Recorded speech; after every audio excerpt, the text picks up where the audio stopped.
dari kelompok 2, saya Keisha, Saya Putri. Saya Futuhal Arifah. Nah, sekarang kita berada di Yayasan Pondok Minhajus Sobirin dan akan melakukan wawancara kepada guru pondok pesantren ini dan menjelajahi sekitaran pondok pesantren. Sebelum kita mulai wawancara hari ini nih, aku mau sedikit cerita dulu tentang tempat dan sosok yang akan kita ajak ngobrol. Jadi, sekarang kita sedang berada di Pondok Pesantren Minhajus Sobirin. Sekolah ini adalah bagian dari pesantren yang gak cuma fokus ke pendidikan agama aja, tapi juga ngajarin pelajaran umum kayak sekolah formal pada umumnya.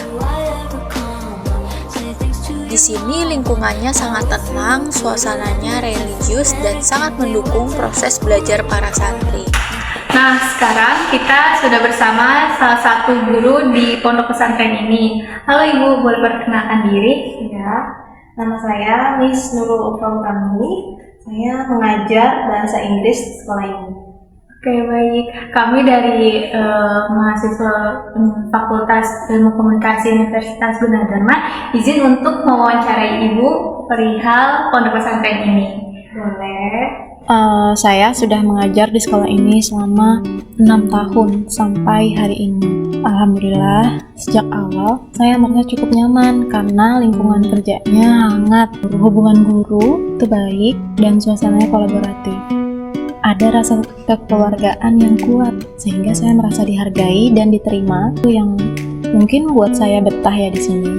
Secara umum, fasilitas yang disediakan cukup memadai, terutama untuk kegiatan pembelajaran, seperti ruang kelas yang kondusif, AC, proyektor, dan akses internet. Namun tentu saja, masih ada beberapa hal yang bisa ditingkatkan, seperti perlengkapan laboratorium atau latihan teknologi pendidikan agar pembelajaran bisa lebih inovatif dan interaktif. Hubungan saya dengan rekan kerja sangat baik.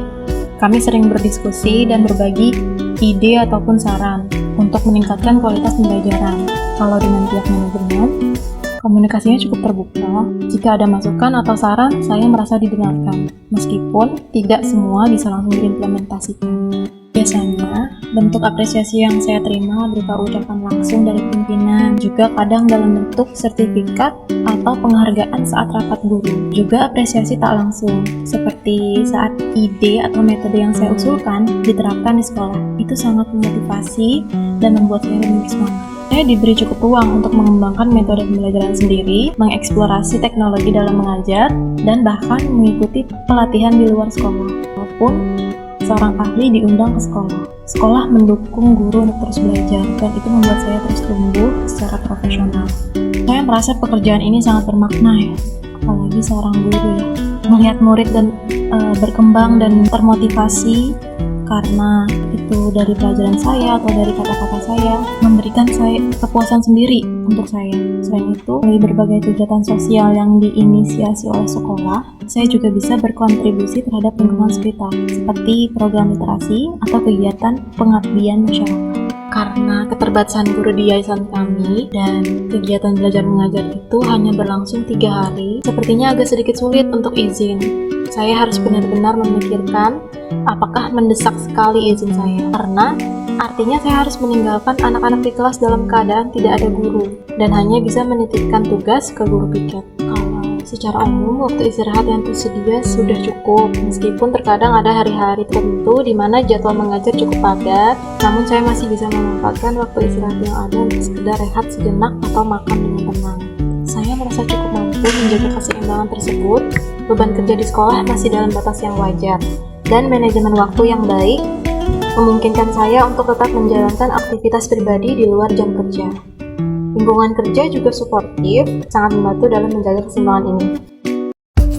Dari hasil wawancara yang kelompok kami lakukan bersama Miss Ulfah, dapat disimpulkan bahwa penerapan teori hierarki kebutuhan Maslow telah cukup tercermin dalam lingkungan kerja di Pondok Pesantren Minhajus Sobirin. Kebutuhan dasar seperti fasilitas pembelajaran dan waktu istirahat umumnya terpenuhi, meskipun masih ada kendala dalam izin sakit karena keterbatasannya akan guru. Namun di sisi sosial, suasana kerja yang hangat dan kolaboratif memenuhi kebutuhan akan rasa memiliki. Miss Ulfa juga mendapatkan penghargaan atas kinerjanya baik melalui ucapan langsung maupun penugasan sebagai koordinator mata pelajaran. Sekolah memberikan ruang bagi guru untuk berkembang melalui pelatihan dan inovasi pengajaran yang memenuhi kebutuhan aktualisasi diri. Beliau juga mengatakan bahwa pekerjaan sebagai pengajar dirasa sangat bermakna dan berdampak positif bagi murid maupun lingkungan sekitar.